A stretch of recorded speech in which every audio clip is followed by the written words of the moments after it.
Bueno, buenas tardes para todos y todas, ¿cómo están? Hoy vamos a tener una teleclínica un poco diferente a lo habitual.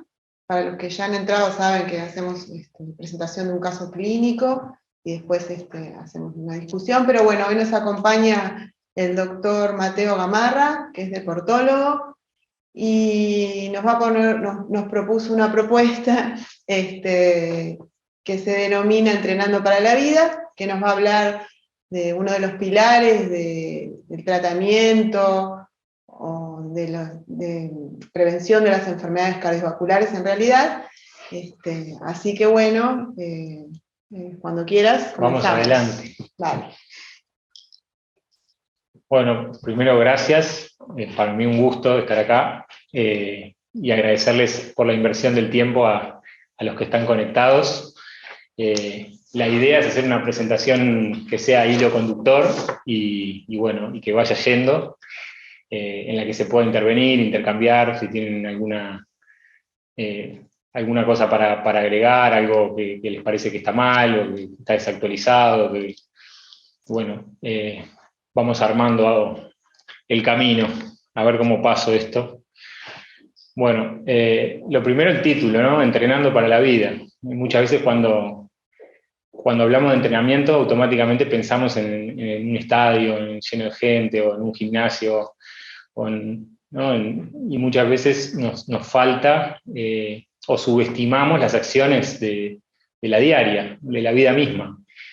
Y bueno, a medida que por deformación profesional fui andando en este camino, empecé a ver que en mi propia vida esquivaba un montón de opciones de movimiento que tenía sin darme cuenta, porque tenía la cabeza directa en el ejercicio físico o en el deporte. Y bueno, entonces la propuesta y el título Entrenando para la Vida es tratar de aprovechar esas oportunidades de movimiento cotidiano a favor de la principal, o en contra, mejor dicho, de la principal barrera, que es no tengo tiempo. Bueno, yo soy cuadrado, de la vieja escuela, que empieza de a poco, de lo primero. Cuando entré a facultad, me acuerdo, lo primero que me tiraron el concepto de salud, y dije, ¿qué está diciendo esta gente? Pero bueno, en una teleclínica es para el equipo de salud, y bueno, a veces somos los integrantes del equipo de salud los primeros en desaplicar o no respetar las bases fundamentales de la salud, ¿no? Es un principio amplio, como me enseñaron en aquel momento, no es solo la ausencia de enfermedad, ¿no? Es un estado de relativo bienestar biopsicosocial, súper amplio, súper dinámico. Y bueno, y a medida que en el momento no le di mucha pelota a esto, pero a medida que pasó el tiempo me doy cuenta que es clave. Y dentro de los famosos determinantes de salud, ¿no? Dentro de los cuales en general pensamos en, y valga el ejemplo porque justo estoy sentado en el Fondo Nacional de Recursos, pero siempre pensamos en la medicina altamente especializada, y nos falta muchas veces el pensar en el día a día, en el estilo de vida que llevamos, ¿no?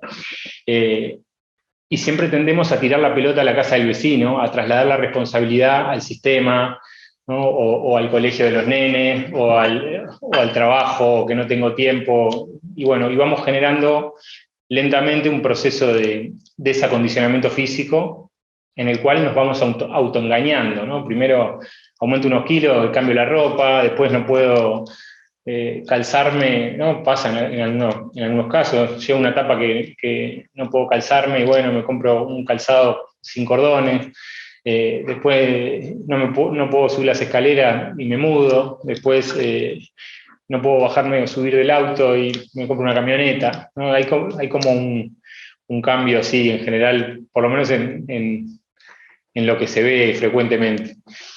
Y bueno, la idea es empezar por casa, ser autocríticos y buscar aplicarlo en la medida que se pueda. El concepto de salud, fundamental, yo puse estas variables, me parece que están todas, si alguno cree que falta alguna, pero la actividad física y la alimentación son pilares fundamentales en calidad y cantidad de vida. El descanso, muchas veces olvidado, y nos pasa a todos, que hay momentos que generamos inversiones en otras áreas a expensas del tiempo de descanso. el equilibrio autonómico o el diestrés, ¿no? Esa, lo que se llama carga alostática. Bueno, obviamente el contexto social, el relacionamiento y las medidas básicas de autocuidado o evitar la autodestrucción que muchas veces hacemos como seres humanos, que todavía que nos movemos poco, comemos mal, dormimos más o menos, estamos estresados por la vida y bueno, y a veces incluso le agregamos el tabaquismo, el exceso de alcohol y otras, ¿no? El no uso del cinturón de seguridad, no uso de protector solar, la exposición, ¿no? Concepto de salud gigante. No quiero aburrirlos con esto, pero me parece importante empezar por el principio, porque en las ciencias médicas muchas veces vamos a lo chico y nos olvidamos de leer la tapa del libro. Este señor famoso, Jerry Morris, se hizo famoso porque publicó en el año 1953 en la revista Lancet un trabajo científico que fue como el padre de los factores de riesgo de la actividad física moderna. Relacionó la actividad física de los choferes y los guardas de los ómnibus doble piso de Londres, y bueno, y vio que había más fallecidos por causa cardiovascular en los choferes que en los guardas, y lo relacionó con el nivel de estrés, con la cantidad de actividad física que hacían. Y bueno, y ahí empezó a surgir el concepto de factor de riesgo, ¿no? Y bueno, esta es una teleclínica de factores de riesgo, ¿no? Para las enfermedades famosas no transmisibles, o como yo prefiero llamarlas, transmisibles por el estilo de vida. Y bueno, y si miramos los factores de riesgo, obviamente hay factores claves conductuales, ¿no? Lo que hablábamos hoy, las medidas de autocuidado, el tabaquismo, el consumo nocivo de alcohol, obviamente no entran.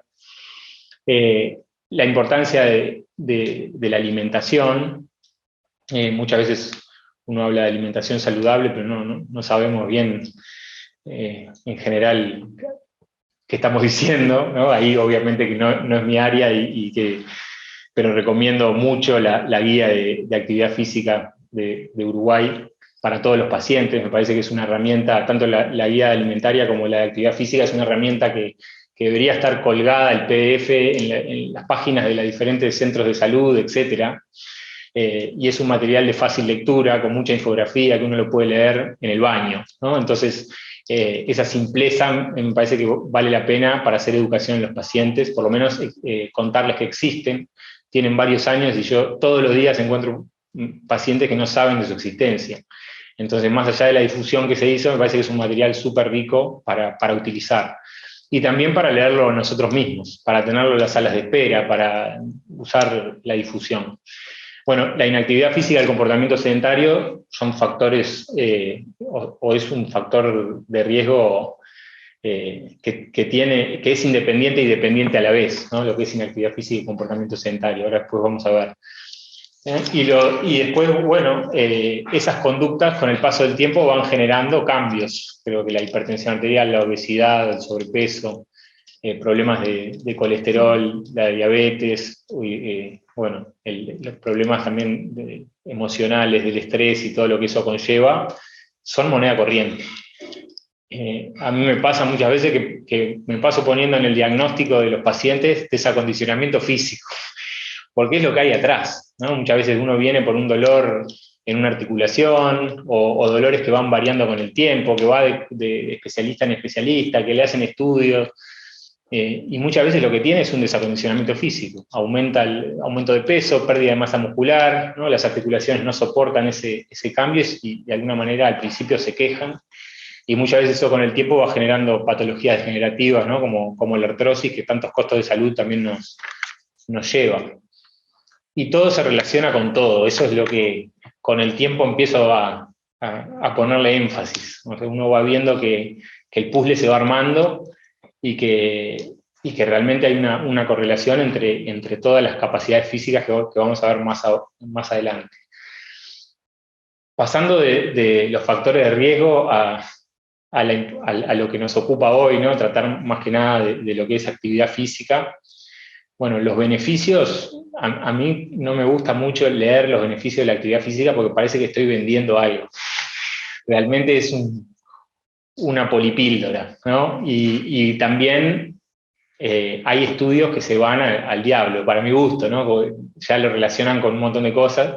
No digo que no tenga relación, y obviamente hay gente que sabe y es ciencia, pero bueno, yendo como a lo más general, cuando uno estudia los cambios que genera la actividad física aguda en el organismo, ¿no? Esa famosa respuesta de estrés o de adaptación, y cuando uno ve cómo esos estímulos van generando adaptaciones crónicas en el tiempo, se da cuenta que realmente tiene una polipíldora. Tenemos una polipíldora, tenemos un fármaco, entre comillas, que hace todo, que nos atraviesa de lado a lado y que se relaciona con un montón de nuestras dolencias y con los motivos de consulta más frecuentes, lejísimos.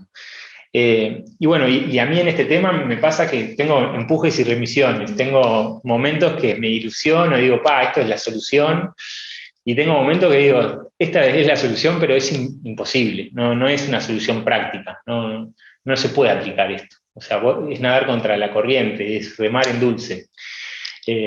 Bueno, un poco eso es lo que me pasa y el concepto fundamental que quiero tratar hoy. Pero en lo que es ciencia, y no voy a entrar en eso, hay estudios hasta, ¿no? el desarrollo cognitivo en los chiquilines, y los más activos tienen más rendimiento también en las materias que implican la parte cognitiva, no solo rinden más en educación física. Obviamente también es una herramienta de igualdad, que muchas veces en esto, no, esto es un problema de los ricos, o esto es para los ricos, o si uno tiene otras necesidades, acá esto no juega, y en realidad estoy convencido de que no es así, de que muchas veces es una herramienta de integración social para los chiquilines, o sea, los niños. Creo que con el tiempo de la vida me llevó a ser padre se me dio vuelta y empecé a mirar a los niños mucho más, y tenemos que aprender un poco más de ellos, de las interacciones, del juego. Y bueno, y ahí es una herramienta también de acercamiento social. Es verdad que si nosotros queremos llevar a los pacientes a vestirse de fosforescente, ponerse calzados de marca y salir a correr, obviamente que ahí vamos a tener un problema social. Si uno quiere quiero que mis pacientes hagan triatlón, y bueno, una bicicleta de ruta y tienen que comprarse calzado, bueno, obviamente que hay cosas que son para la gente de nivel socioeconómico más alto. Pero lo que es el título de hoy, entrenar para la vida, es para todo el mundo. Y bueno, hay que a veces desde el equipo de salud tratar de buscar estimular desde los centros educativos también, ¿no? Esto es un proceso. Bueno, vamos un poco al grano. Yo quiero destacar siempre un concepto que para mí es fundamental y que no lo leo mucho en el ámbito médico, que es el de condición física. Condición física con objetivos de salud, ¿no? Que, miren, la definición citada en las últimas guías americanas de actividad física, que son del 2018, la definición es del 85. Me dice, esto ya no es caduco. No, es la capacidad para hacer actividad física. Eso es condición física definido así bruscamente. Y con objetivos, puede ser condición física con objetivos de alto rendimiento, o puede ser condición física con objetivos de salud, que eso es lo que se conoce como fitness, ¿no? Que es una palabra más marketinera. Y es la capacidad para cumplir las actividades de la vida, como levantar un niño, como agacharse a buscar un objeto, como vestirse, como caminar de un lado al otro, subirse y bajarse de un vehículo, saltar un charco cuando llueve, correr el ómnibus. Miles de ejemplos. Uno va por la calle y si tiene esta visión crítica, acuérdense mañana y miren, y vamos a ver la cantidad de desacondicionamiento físico que hay. Y acá no hablo de gordo o flaco, hablo de función física, ¿no? Personas, uno va a una parada del ómnibus, gente corriendo el ómnibus o subiendo las escaleras del ómnibus, es un ejemplo muy fácil, es un lugar donde uno se para y automáticamente encuentra rápidamente la evaluación de la condición física. Y bueno, y también yo puse ahí para mi definición que es capacidad y eficiencia, ¿no? Para realizar una o un conjunto de actividades físicas. Pero se entiende la definición. Ahora, esto muchas veces no lo aplicamos. Por lo menos no lo aplicamos en la práctica. Y a mí este slide me parece que es bastante gráfico, por lo menos del camino que yo he atravesado en esto de actividad física y salud. Cómo la condición física depende de un montón de capacidades, ¿no? Que se llaman las capacidades físicas. Eso estamos hablando de condición física para la salud, no del alto rendimiento. Y cómo esas capacidades se relacionan entre sí. Primero, carga externa es la propuesta de ejercicio, ¿no? Cuando uno, por ejemplo, estamos nosotros 4 acá y decimos, bueno, vamos a correr 10 kilómetros en 50 minutos. Esa sería la propuesta. Cuando hacemos esa actividad, llegamos a la meta, todos al mismo momento. Hay uno que puede estar muy cansado, con la frecuencia cardíaca al mango y por desvanecerse, y otro que puede estar charlando, cantando, ¿no? Eso es el concepto de carga interna. O sea, cómo se adapta el organismo a esa propuesta de movimiento. Esto pasa todo el tiempo. Pasa cuando nos proponemos pararnos, automáticamente la frecuencia cardíaca varía, ¿no? La respuesta cronotrópica. Hay cambios todo el tiempo donde no somos conscientes, son autonómicos. Y son como dos grandes mundos donde se producen esas adaptaciones. Un mundo del control del movimiento, donde hay acciones neuromusculares que sostienen las articulaciones cuando nos movemos, ¿no? En una acción, las articulaciones pasan de un estado de relativa estabilidad a inestabilidad, y atrás hay una respuesta motora que la sostiene, y eso dice, che, ¿y eso qué me importa? ¿No? Y bueno, muchas veces esa inestabilidad mantenida en el tiempo tiene relación con dolores al inicio, dolores funcionales, que uno anda de placa en placa, de resonancia en resonancia, gastando mucha plata, y lo que tiene es un dolor de sobrecarga funcional por una falla ahí en el control motor, y eso se mantiene con el poderoso tiempo y genera una patología degenerativa que ya es crónica y condiciona. Y uno dice, ¿y eso qué? Y bueno, me duele la rodilla, tengo artrosis y me muevo menos. Mis recorridos empiezan a ser menores en la vida diaria sin darme cuenta, y lentamente me voy achicando. ¿Y eso qué? Y mi capacidad cardiorrespiratoria también se va a ir un poco abajo, porque si achico los estímulos, ¿y qué va a pasar con mi fuerza? Y me duele la rodilla, la tengo en flexo, trato de no usarla, y la fuerza también. Y entonces empieza a generar una bola de nieve. Y el peso, y bueno, me muevo menos, como más o menos lo mismo, no me cuido mucho y aumento algún kilo. Y esos cambios son los que se van dando lentamente. Y a nivel metabólico, y bueno, aumento algún kilo y no gasto las grasas, no gasto los azúcares porque mis músculos se mueven menos, y aumenté algún kilo, y tiene el tejido adiposo tiene un efecto endocrino y resistencia a la insulina, y pasa el tiempo, y es así, ¿no? Entonces, y una cosa se relaciona con otra. Y a veces nosotros, cuando vemos a los pacientes, los vemos por partes. Entonces, es una rodilla, o tiene una epigastralgia, y no los conectamos. Y en estas conexiones, en esta visión, muchas veces tenemos por lo menos, obviamente que en la realidad los tiempos de consulta, etcétera, pero tener una visión global creo que nos ayuda a pensar algunas cosas, ¿no? Eso que se llama carga alostática, alostasis, es como si fuera la exigencia que requiere nuestro medio interno para mantener la homeostasis, ¿no? ¿Qué tanto se tiene que exigir nuestro medio interno para mantener la paz interior, ¿no? de nuestra homeostasis? Y bueno, ¿y eso qué? Y no es lo mismo una persona que está sentada con el corazón a 95, ¿no? y en una relativa exigencia física basal, a otro que está súper tranquilo con una frecuencia de 50 o de 40, ¿no? Hay diferencias. Y eso se conecta con la vieja respuesta de estrés, de lucha o huida, ¿no? Que también el estrés, yo le digo a los pacientes, todo es estrés, y sí, tiene relación. El ejercicio estimula las mismas rutas, sobre todo cuando vamos a ejercicios más intensos. Acá todas las variables que nosotros podemos evaluar en los pacientes si queremos mirar la condición física. Y ahí nos empieza a sonar, densidad ósea. Y sí, porque no tiene impacto, porque no camina, porque no tiene mucha exposición solar, capaz que no toma la vitamina o no sé cuánto, y bueno, no tiene impacto, el tendón no tracciona, y bueno, y ese músculo va a perder densidad ósea. ¿Puede ser un elemento dentro del desacondicionamiento físico? ¿La osteoporosis? Sí. ¿Y la sarcopenia? Sí. ¿Y los problemas de equilibrio, las inestabilidades en la marcha, los riesgos de caída, tienen que ver, empiezan de un día para el otro? ¿No viene esto de hace 1000 años? ¿No estamos viendo hoy un paciente que en 20 años ya sabemos más o menos lo que le va a pasar?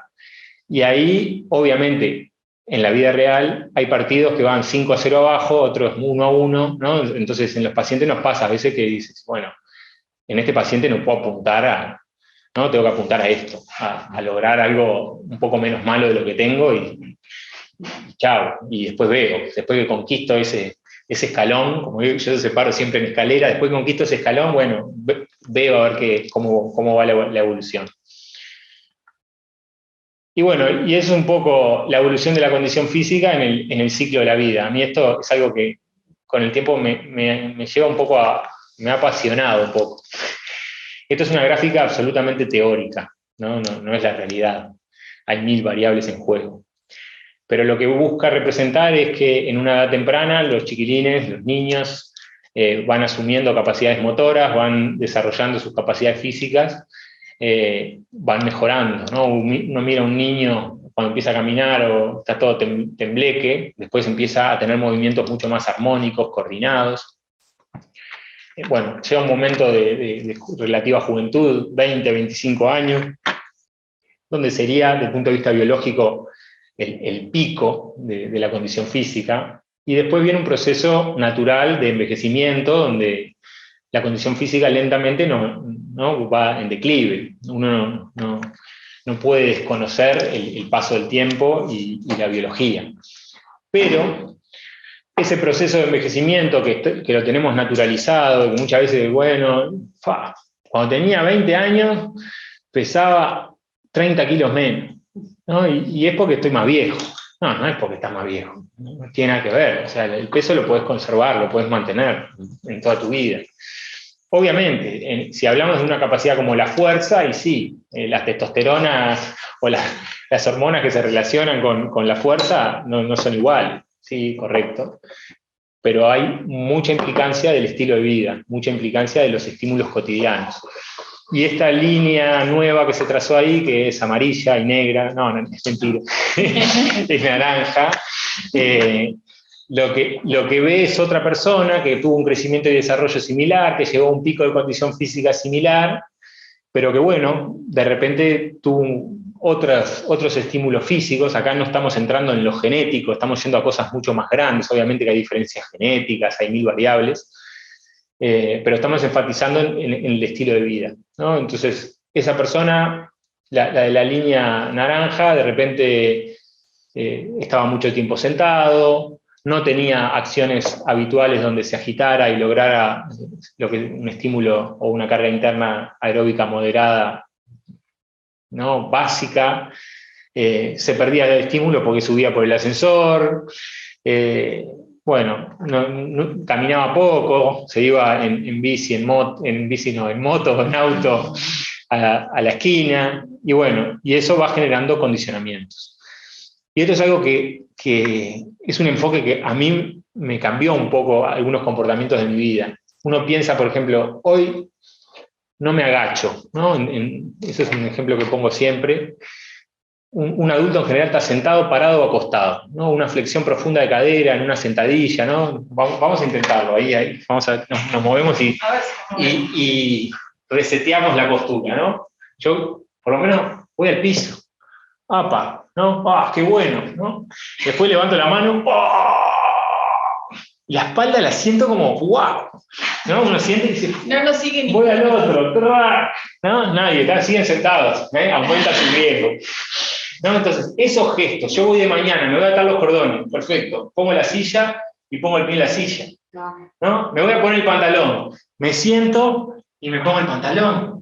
Y si me pongo el pantalón parado, y después voy mejorando, y me pongo el otro, y si me agacho también los cordones, y si no lo hago, y pasan 10 años, ¿no? Entonces, un poco ese es el concepto de entrenar para la vida, de aprovechar estímulos sencillos, simples, que tenemos enfrente de nuestras narices, y que ni siquiera somos conscientes de que existen.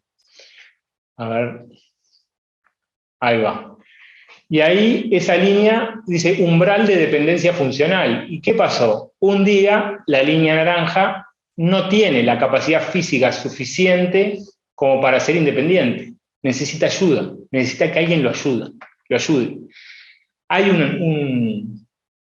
esto tiene también en relación con el envejecimiento activo, que está muy, muy en boga, que la OMS largó un manual, esto lo saco de ahí. Y habla también de capacidad intrínseca, capacidad funcional, de cómo las diferencias sociales también muchas veces ayudan, que esa línea naranja se acerque a lo verde y uno puede desarrollar prótesis, ortesis, que el otro capaz que no. Uruguay tiene la realidad del Fondo Nacional de Recursos que otros países no tienen, ¿no? Pero bueno, estamos ocupándonos de la pelota en la casa del vecino, ¿no? De que alguien nos ayude. Y en realidad los primeros que tenemos que ayudarnos es nosotros. Cuando termina el año y estamos ahí en esa situación media paradójica de pensar qué hicimos el año anterior y qué vamos a hacer el año que viene, y uno como que piensa en todo el año que pasó y no sé qué, y levanta la copa y pide, dice salud, y lo primero que piensa es, por favor, este año, salud. Y es paradójico porque estamos en el medio de una comilona llena de ultraprocesados, pero aparte después queda en eso, o sea, no hacemos mucho por nuestra salud. Y esa otra línea que se trazó, punteada roja, no quiero ser dramático, pero muchas veces lo que nos está pasando ahora es un concepto nuevo que se llama analfabetismo motor, que quiere decir que los chiquilines, los niños, no tienen en las fases sensibles, en las fases esas donde tienen la avidez máxima para asumir una nueva capacidad, no tienen el estímulo. Y entonces no aprenden una habilidad física sobre la cual después se va a generar una nueva en el futuro. Entonces empiezan a tener un problema de cimientos que les va a condicionar sus capacidades físicas básicas. Y nuestro sistema educativo, por lo menos esto lo digo a título personal, eso no lo ve, hoy no lo ve. Nuestro ISEF, si hay alguien que me quiera insultar, pero no lo ve. Y bueno, y después le damos muchas veces a los chiquilines un enfoque deportivo, que está buenísimo el deporte. No digo que yo no soy contra el deporte. Y me parece que también suma un montón para enseñar un montón de valores. Pero el chiquilín que no se engancha en el deporte como que a veces queda por fuera del sistema, y antes un niño trepaba a los árboles y ahora no, y jugaba al cordón y a la escondida y ahora es más difícil, y antes iba a horario simple y ahora horario doble. Es todo un tema también para pensar. Entonces lo que buscamos son las flechas amarillas, ¿no? Tratar de llevar nuestra condición física a lo mejor posible en cada etapa de la vida. Y eso es un poco lo que la medicina del deporte, ¿no? Estamos hablando del nombre ya mal parido, trata muchas veces de hacer. Pero creo que es la medicina general que tiene que ir. Lo que pasa que después cuando vamos a la realidad de cada uno de nosotros, como pacientes o de los pacientes, vemos que son realidades también donde a veces nos tenemos que ocupar del ya, del presente inmediato.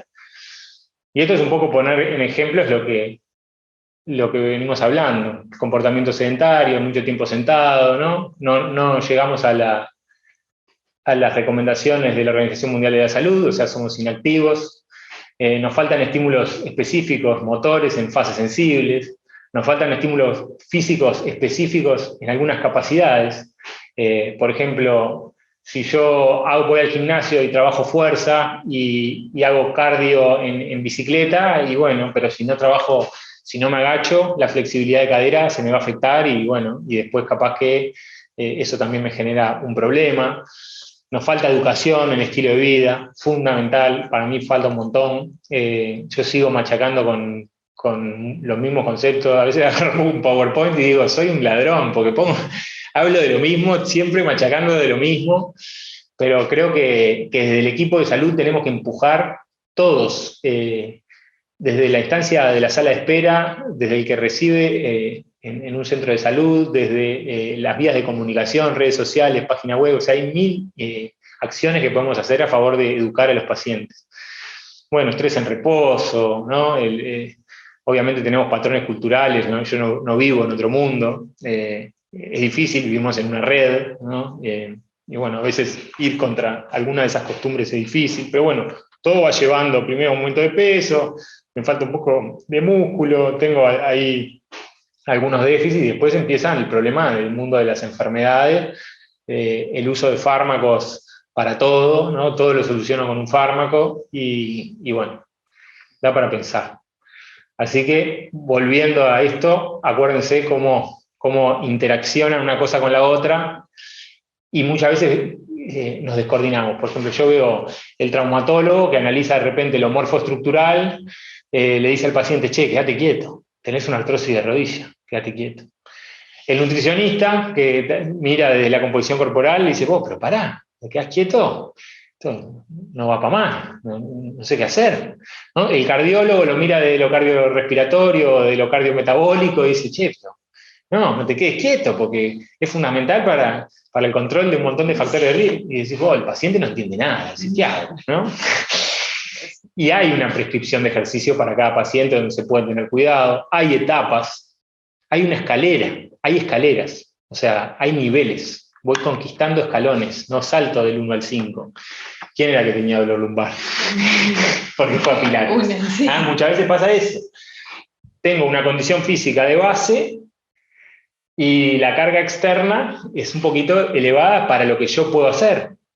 Y ahí se dan muchos problemas y fallas en el tratar de. La persona trata de moverse, pero va y no sabe cómo y de repente se lleva un dolor que yo tenía y está peor que antes. Ese tipo de enfoque. Bueno, y después conceptos fundamentales. El día tiene 24 horas. El paradigma viejo era 23 horas y media hora de ejercicio. Era cuando yo entré a la comisión, que Cecilia del Campo, que es mi maestra, me empezó a enseñar de actividad física y salud y me empezó a hacer descubrir este mundo que a mí me cambió la vida. El video que mostrábamos en las presentaciones se llamaba 23 horas y media. Entonces decía que en la media hora de ejercicio vamos arriba, ¿no? El paciente, o nosotros, ¿qué paciente? Las personas, todos somos pacientes. Las personas hacemos un día de silla, todo el día sentado y media hora de actividad moderada, vigorosa y era aplausos. Vamos, usted es un fenómeno, ¿no? El sistema tenía la Organización Mundial de Salud tenía ese enfoque también, ¿no? Media hora de actividad moderada, vigorosa por día. El concepto de sedentarismo se mezclaba con inactividad física, uno no sabía que había algunos que estaban investigando con acelerometría, pero eran unos delirantes. Era como que yo iba a las charlas y no entendía nada. Lo que me decía, ¿qué es? ¿Es sedentario y es activo? ¿De qué estás hablando? ¿No? Y bueno, y eso fue como cambiando el paradigma a partir del uso de los acelerómetros. Y bueno, y se vio que el día tiene 24 horas, dentro de los cuales tenemos que respetar los momentos de descanso, y que en el resto del día tenemos oportunidades de movimiento.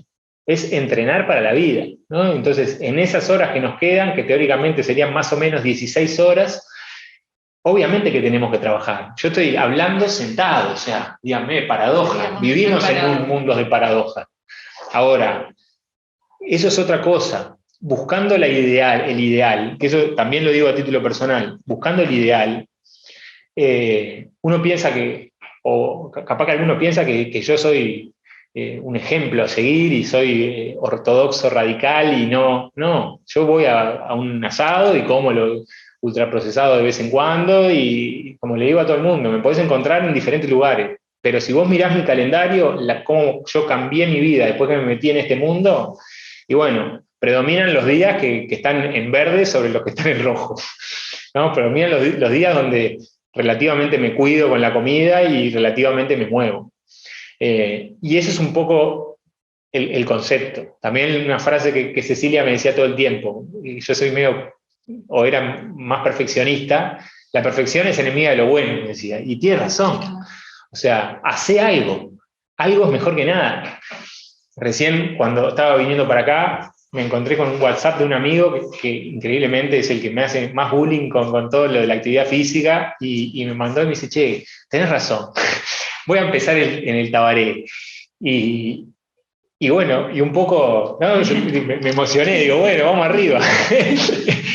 ¿no? Y algo es mejor que nada. Y digo, ¿y cómo empiezo? Le digo, mirá, ponete un objetivo real, 2 días por semana, y bueno, y si podés hacer más, hace más, pero tratá de cumplir esos 2 días. Y si no podés, o sea, está complicado, andá a la puerta, saludá y volvete a tu casa. No te cambies. Va a ser más de lo que haces hoy, por lo menos vas hasta la puerta, ¿no? Y eso es muchas veces lo que nos falta. Tenemos como de 0 a 100. Y otra frase que yo recibo mucho en Policlínica, yo hice deporte toda la vida. La gente lo primero que te dice, no, yo soy activo, hice deporte toda la vida, ¿no? Entonces tiene 50 años y dejó de hacer a los 20. Y toda la vida es 20 años de 50, ¿no? O sea que, y eso, sin duda, que tiene que ver en el proceso de desacondicionamiento físico. Hay atletas de élite, deportistas que uno ve y ve como el desacondicionamiento físico es de todos los días, es una forma de vivir, ¿no? Si uno fue un fenómeno, tuvo un físico privilegiado y bueno, después pierde los hábitos, y lamentablemente el cuerpo, nuestra biología está diseñada para otro momento. Y bueno, y ahí tener en cuenta la actividad física de todo, lo que se llama actividad física no estructurada. Cualquier movimiento, ¿no? Cualquier moneda sirve. En esa área de lo que es actividad física no estructurada no entra la principal barrera para no moverse, que es no tengo tiempo. No tengo tiempo, ¿no? Entonces tenés tiempo, porque el día tenés las 24 horas, dormiste 8, te quedan 16, y en esas 16 podés meter algo, ¿no? Ya de pique, nosotros 3 nos agachamos y ustedes no. Pero claro, hay una conexión cultural. Uno dice, yo me paro y me desperezo. Pero culturalmente eso es un desastre, ¿no? Mirá, se me ve la panza, ¿no? Es un desastre. Y no, hay que empezar a generar cambios, lamentablemente, y bueno, y ahí se junta otro. Y somos 2 que nos levantamos, después se junta otro. Y es un poco lo que va pasando. Sacame del video que me pongo mal.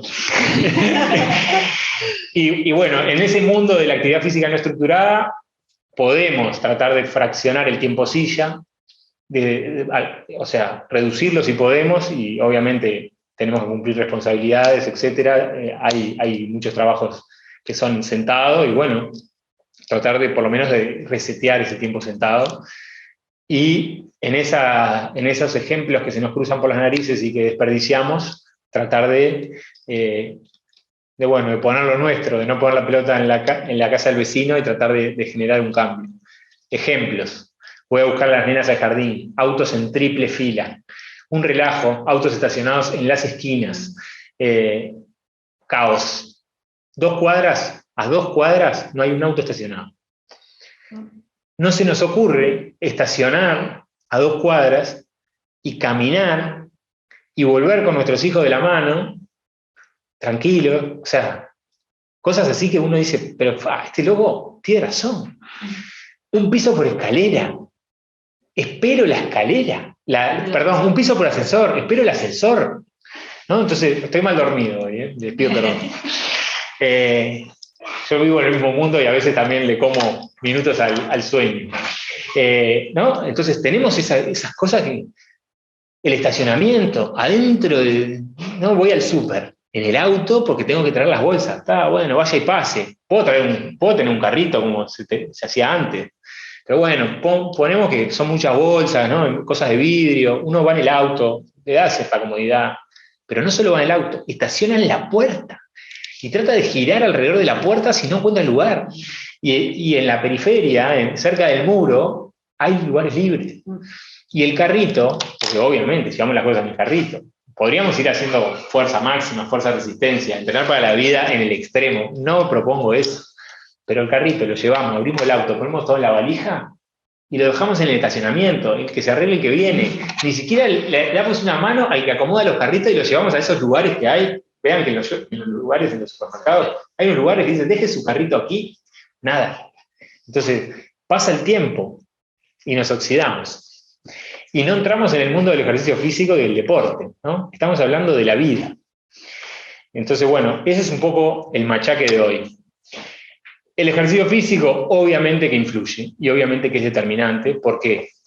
Porque es una actividad donde nosotros vamos a trabajar capacidades físicas específicas y lo vamos a hacer de una forma determinada para ir promoviendo de forma estructurada un acondicionamiento físico.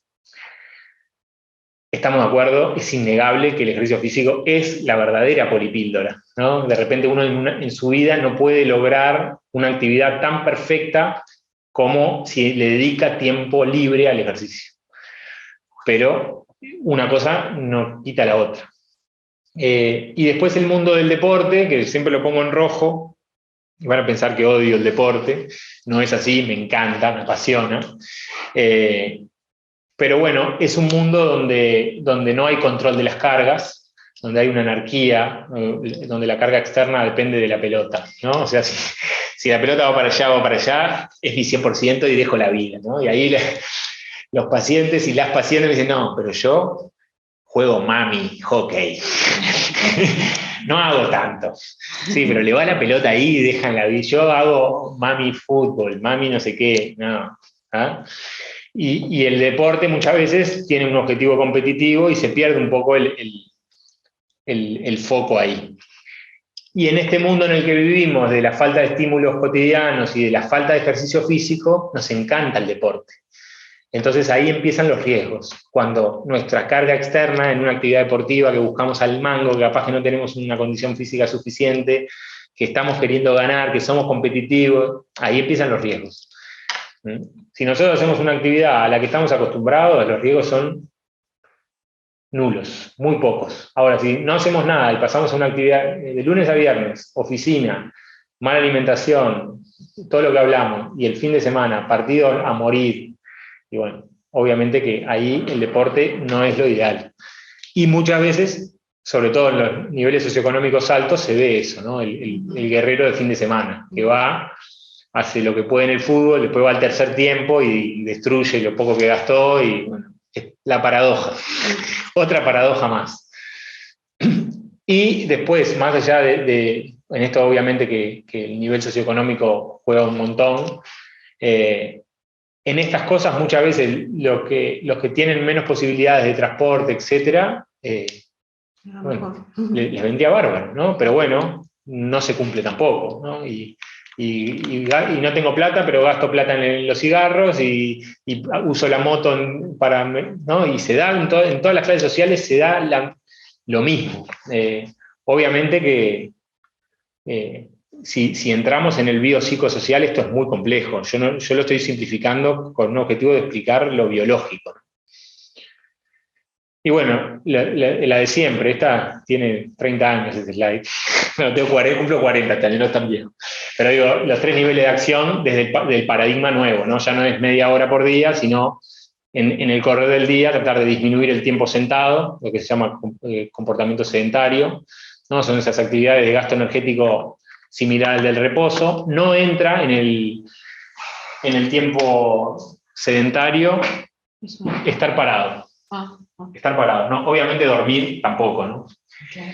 Pero estar parado, ya un poco resetea, cambia. Y vos decís, pero estando parado gasto más o menos lo mismo, sí, pero activa otras rutas.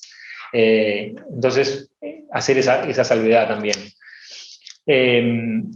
Por un lado, luchar contra el sedentarismo, por otro lado, sumar minutos de actividad, toda monedita sirve, cualquier paso suma, y tener como un objetivo las recomendaciones de la Organización Mundial de Salud para la edad, ¿no? En los chiquilines chicos, 1 hora por día de actividad moderada vigorosa, y en los adultos 2 horas y media por semana de actividad moderada vigorosa. Eso ahora lo vemos. Por eso una persona puede ser sedentaria y puede ser activa, porque tiene un trabajo de 8 horas sentado todos los días, ¿no? Hasta 8 horas, 10 horas sentado todos los días, y después de repente sale y hace media hora de actividad moderada. Y bueno, y un poco la evidencia dice que hay que luchar a 2 frentes, ¿no? Que la cantidad de ejercicio que hace la mayoría de la gente no alcanza para neutralizar los efectos del comportamiento sedentario. Y el ejercicio físico está dentro, ¿no? No lo perdemos. Esto es trabajo, evidencia, lo puse más que nada por si se quieren quedar con la presentación. Esto es un trabajo que sale publicado en todos lados, en Lancet, en las guías de actividad física de la Organización Mundial de Salud, en las guías americanas, y después agarraron la misma muestra y lo que hicieron fue separarlo en tiempo, según la cantidad de horas sentado y los minutos de actividad moderada vigorosa por día. Entonces, según, ¿no? Por ejemplo, yo hoy estuve 4 a 6 horas sentado, ¿no? Y me moví menos de 5 minutos. Vamos al cuadrante donde se unen las dos líneas, ¿no? Y queda un medium high, rojo, que es del horno, ¿no? Y bueno, cómo hay una relación ahí entre el comportamiento sedentario y la actividad o inactividad física. Esto es las guías de actividad física de la Organización Mundial de Salud que se actualizaron en el 2020, que no tenían comportamiento sedentario y ahora lo incluyen. ¿Qué cambió? Esto es un trabajo, también está ahí, ya la referencia, que lo que hace es analizar los cambios de las guías en el transcurso del tiempo. ¿Y qué tienen estas últimas guías? Primero, hablan de las embarazadas, sumaron a las embarazadas, increíble, ¿no? Que el embarazo parecía que era una enfermedad, quédate quieta, ¿no? Un momento clave para las mujeres, un momento de desacondicionamiento físico terrible, donde cuesta un montón después volver, donde falta conocimiento, bueno, la incluyeron, tienen cosas, la guía nuestra a moverse también habla de las embarazadas. Después incluye dentro de los ejercicios el balance, los ejercicios de equilibrio. Le da más importancia a los ejercicios de equilibrio, una capacidad física que antes no se le daba mucha pelota. ¿Y por qué? Y bueno, porque tiene relación con el control motor, con esa eficiencia en el control motor, con esa disminución de los dolores, de las inserciones de los músculos estabilizadores, la artrosis y las caídas en los adultos mayores. Después incluye el sedentarismo, el comportamiento sedentario, ¿no? Con actividades leves, o sea, en general cuando cortamos el comportamiento sedentario no lo cortamos con una actividad vigorosa, uno no pasa de estar sentado a saltar la cuerda, en general, ¿no? Bueno, no subestimar esas actividades leves. Y después, antes, que en nuestra guía de actividad física está desactualizado, se hablaba de bloques de 10 minutos, o sea, para que una actividad sirva, tenía que ser una actividad aeróbica moderada, ¿va? Tenía que tener un bloque de 10 minutos, hacerse por al menos 10 minutos. Si no lo hacía si lo hacía 3 minutos, no me servía, no. Eso no es más. Las guías de ahora dicen, cualquier moneda suma. Si haces 2 minutos, suma, 2 minutos. El 10 más 10 más 10 no corre más. ¿Eh? Estas son las recomendaciones, las nuevas del 2020, las que están en las guías, ¿no?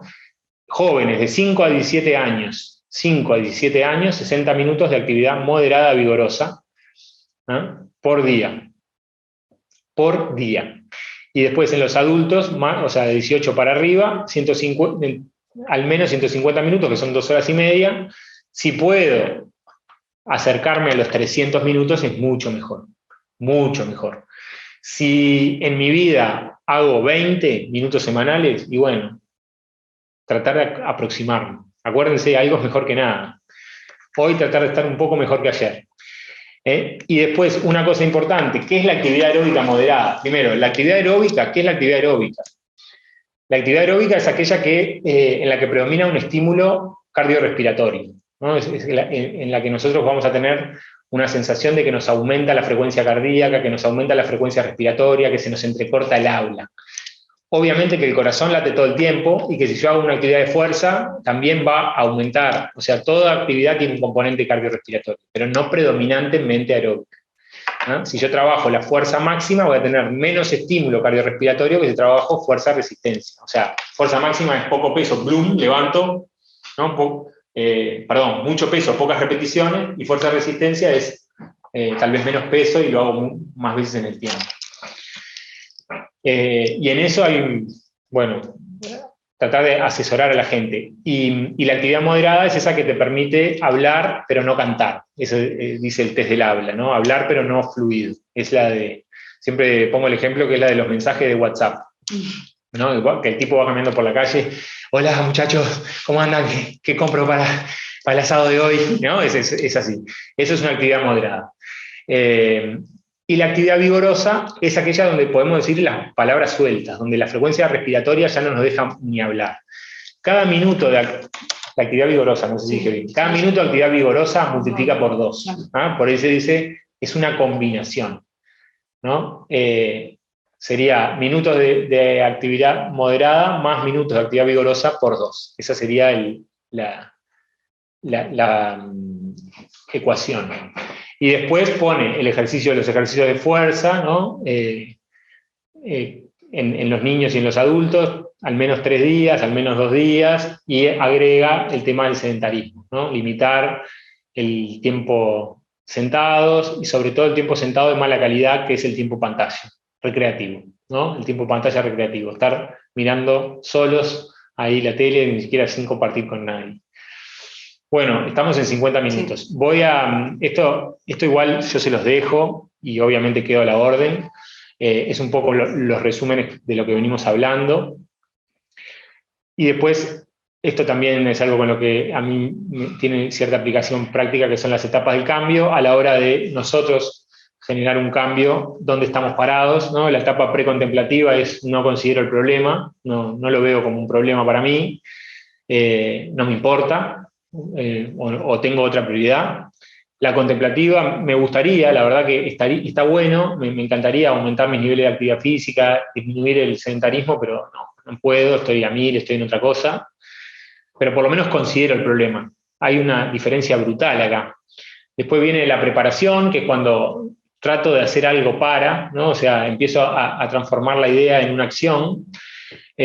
Por lo menos voy y me anoto al gimnasio, capaz que no voy nunca, o voy al médico para que me asesore, o voy al nutricionista, o hago algún cambio, capaz que después abandono, y después puedo pasar a la acción, que es cuando realmente voy y lo empiezo a ejecutar. Tal vez no de forma regular, sin saber mucho, pero bueno, lentamente voy pasando al mantenimiento, que es cuando voy asumiendo el hábito, y bueno, a medida que el tiempo pasa, el hábito se va haciendo cada vez más fuerte, o viene la recaída, que ¿no? Salí a caminar, estaba re contento, pero bueno, me robaron, me hincharon la cartera, me arrastraron por el piso y no salgo más, no quiero. Y ahí odio la actividad física y vuelvo a empezar el ciclo. Esto tiene aplicación práctica, porque si un tipo está en la fase precontemplativa y yo le anoto en un papel que tiene que caminar 30 minutos, no me va a dar pelota porque está en otra cosa, tiene otras prioridades.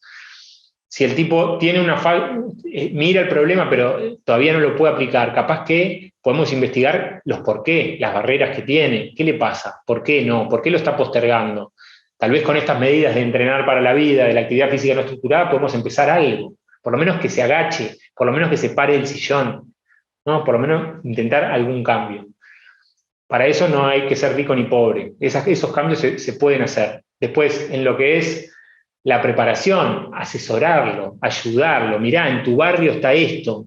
Mirá, vos sabías que hay un grupo, acá bailan zumba, hay un grupo que se juntan, hay una plaza con tal infraestructura. Ahí muchas veces nos falta información, ¿no? Si nosotros tuviéramos, por ejemplo, en la comunidad, ¿no?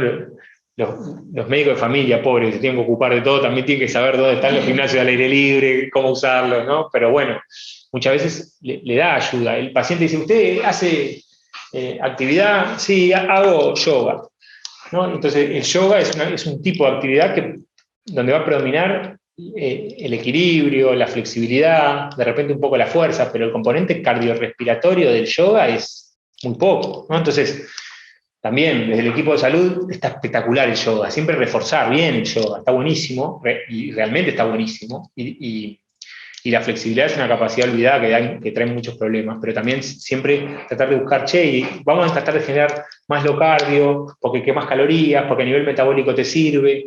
En actividades cotidianas nomás, no tenés que ir al gimnasio, pero fíjate que capaz que vas a yoga y en vez de ir en el auto vas caminando o vas en la bici. Eso también son muchas estrategias que podemos ir viendo. En la acción, el tipo se va a encontrar con problemas. Le va a doler la espalda, con pilates, le va a pasar problemas. Se va a dar contra la realidad, es un proceso sinuoso, como me pasa a mí, de días de motivación y de desmotivación, advertírselo, decirle que estamos a disposición para ayudarlo. Y bueno, cuando está en mantenimiento, en general, lo que buscamos es cincharlo un poquito más en alguna otra cosa, ¿no? Siempre se puede mejorar. Esto el otro día fuimos a andar en bicicleta y había una carnicería que tenía este cartel: el amor puede esperar, el hambre no. Y me encantó, porque es necesidades, prioridades y el poder del tiempo. Lo que yo le llamo la frazada, la manta corta. Le digo a los pacientes, te hablé de la frazada, me miran, la frazada, la manta corta, me tapo el viejo ejemplo de que me tapo la nariz y se me tapan los pies. La vida es así. es cuestión de prioridades. Nosotros tenemos monedas de minutos todo el tiempo invirtiéndolas y obviamente que no podemos cumplir con todo.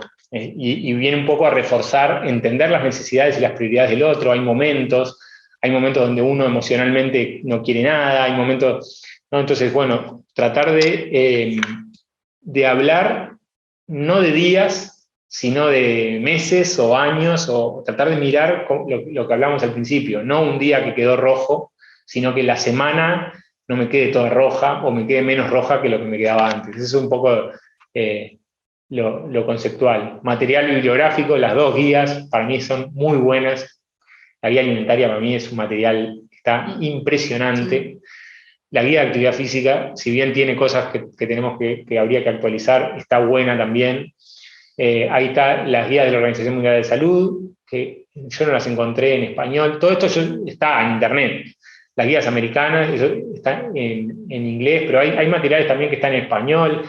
Escuelas activas, o sea, hay un montón de material que va surgiendo en el mundo. Viste que en Uruguay las cosas llegan 20 años después. ¿Ah?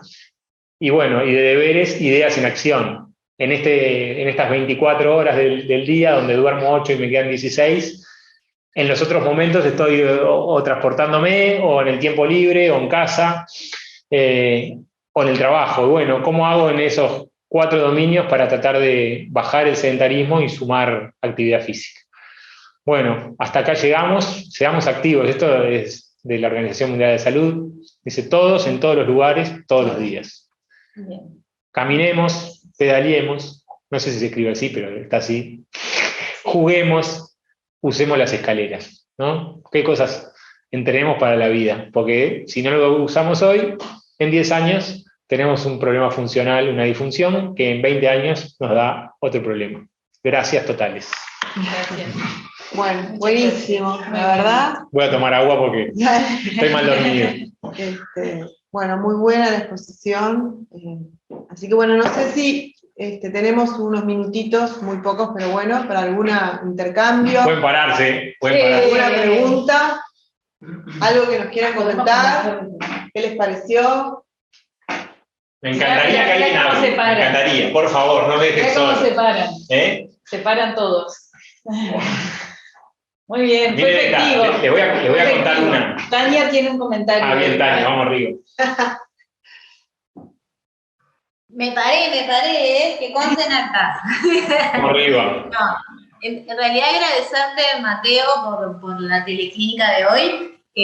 Me parece que estuvo muy bueno y que va muy en sintonía también de lo que nosotros queremos trabajar en el curso de enfermedades no transmisibles, ¿no? Esta cosa de la vida cotidiana, porque es como me parece que con la actividad física tenemos todavía eso de me tengo que anotar en el club, tengo que hacer tantas veces por día, y como que tenemos que poner más el foco en esto, en las actividades chiquitas, en la de subo por la escalera o bueno, bajo al principio, no necesariamente subo, ¿no? Exacto.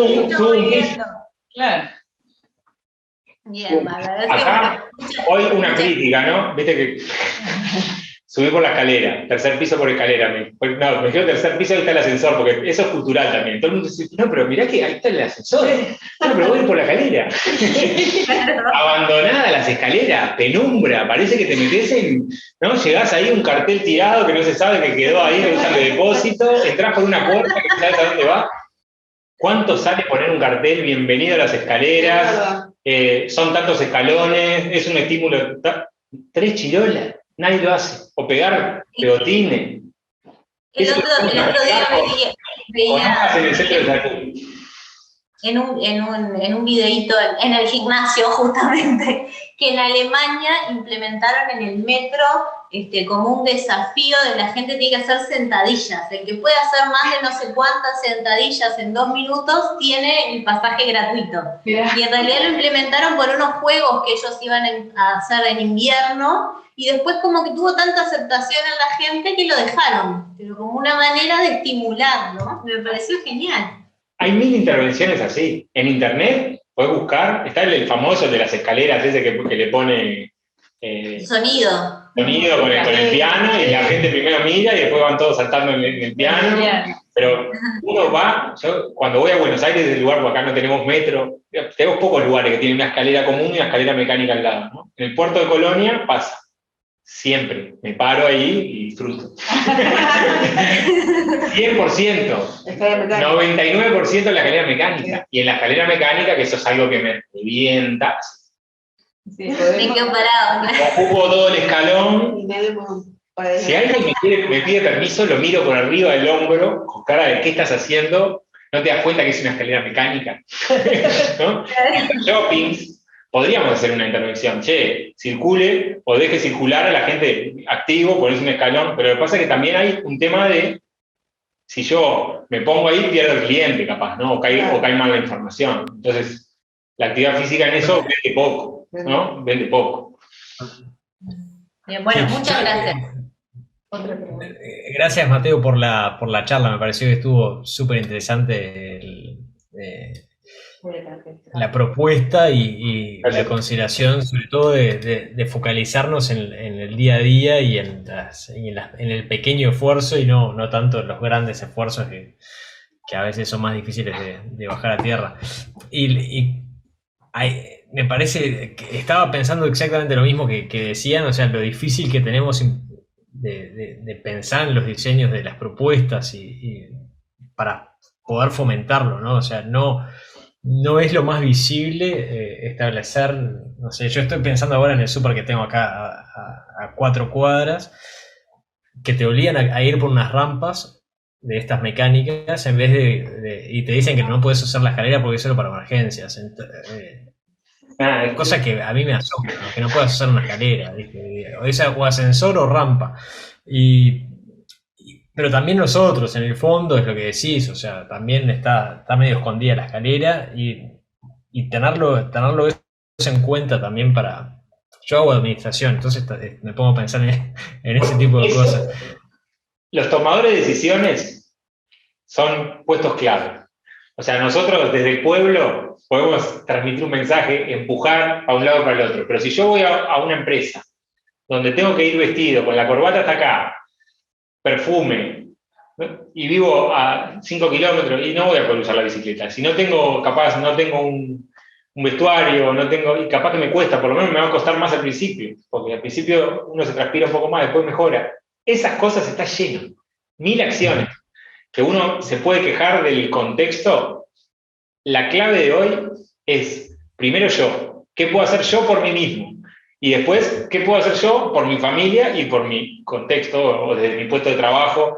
Mirar el tema desde ahí, porque nosotros ya podemos hacer un montón por nosotros mismos. Y créanme que les cambia. Uno dice, pero este tipo, subiendo la escalera acá, yo no sé cuántas pulsaciones levanto, pero no canto ni hablo muy fluido. Suma. Bueno, si no tenemos más preguntas, le agradecemos de nuevo a Mateo y a todos los esperamos el próximo primer miércoles del mes de septiembre, 17:30. Y acuérdense, salud. Salud. La salud es lo primero. Ahí está. Nos vemos.